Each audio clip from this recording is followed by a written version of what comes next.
बेलपत्र के पत्र को तोड़ने से पहले एक नियम है कि बेलपत्र के पत्र को वृक्ष से जब तोड़ा जाता है तो सबसे पहले उसको मंत्र दिया जाता है। क्या कहा जाता है? ओम नमः शिवाय। बेलपत्र के पत्र को पेड़ पे से जब तोड़ा जाता है तो ओम नमः शिवाय का नाद किया जाता है। और बेलपत्र के पत्र में, बेलपत्र का जब पत्ता टूटता है तो यहाँ एक गूठी आ जाती है। देखा है आप लोगों ने? जम के तो बोलो, देखा है?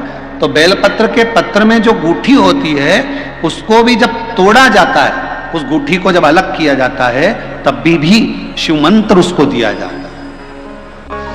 ओम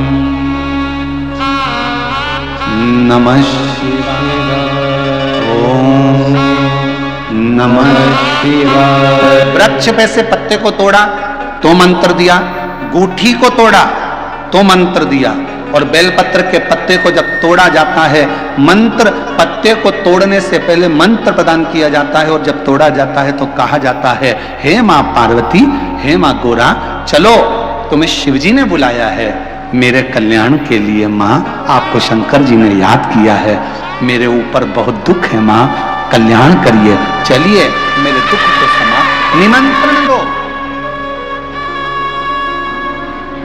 पहले नंबर पर क्या देना है? बेलपत्र के पत्र को तोड़ने से पहले जम के बोलो मंत्र।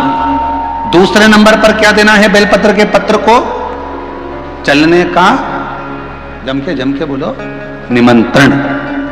मां पार्वती जी से कहो, हे मां गोरा, हे मां पार्वती, हे मां चलिए, आपको शिव जी ने याद किया है। मां, हे मां पार्वती, हे मां गोरा, मेरे कल्याण के लिए, मेरे दुख को दूर करने के लिए, मेरी तकलीफों को हरने के लिए, हे मां गोरा, मेरे कष्ट को समाप्त करने के लिए, मां गोरा, मेरा भंडार भरने के लिए आपको शिव जी ने याद किया है, निमंत्रण दो।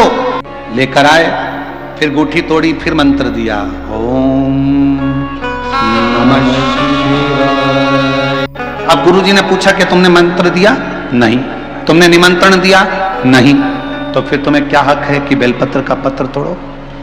शिव महापुराण की कथा तो कितनी बड़ी बात कहती है, बेलपत्र के पत्र को सीधे पेड़ में से तोड़ कर लेकर आना चाहिए। बेलपत्र की डंडी, कई माताओं की, कई भाइयों की आदत होती, बड़ी सी डंडी होती है, उसको वहां से काट लिया, तोड़ लिया, पूरी की पूरी डंडी तोड़ कर लिया है, फिर घर पर आकर उसमें से पत्तियां तोड़ ली, जो डंडी थी उसको पटक दिया। ना ना ना, ये गलत है।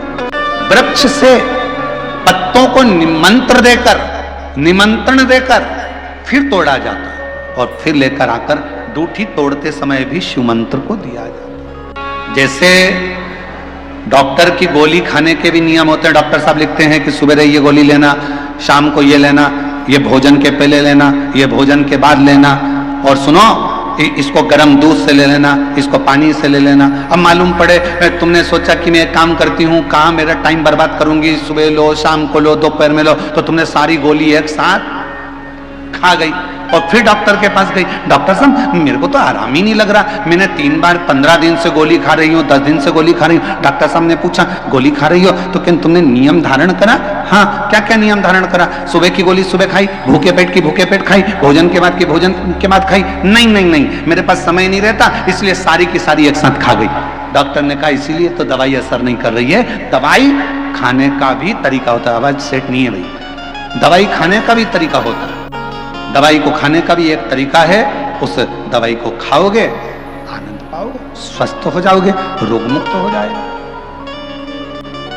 तो दवाई के खाने का भी तरीका है। उसी तरह गुरु कह रहे हैं, संत ने कहा कि तुमने गलती करी, तुमने पहले मंत्र दो, फिर से बोलो, पहले मंत्र, फिर निमंत्रण, फिर गूठी तोड़ते समय फिर मंत्र, फिर मंत्र के बाद निमंत्रण दो। मां हे मां गौरा, साथ में बोलो, हे मां गोरा, हे मां पार्वती, चलिए आपको देव अधिदेव महादेव बुला रहे हैं मेरे दुख को काटने के लिए, कष्ट को मिटाने के लिए, तकलीफों को मिटाने के लिए। मां, आपको शिव ने याद किया। पत्र लेकर फिर शिव के पास चले।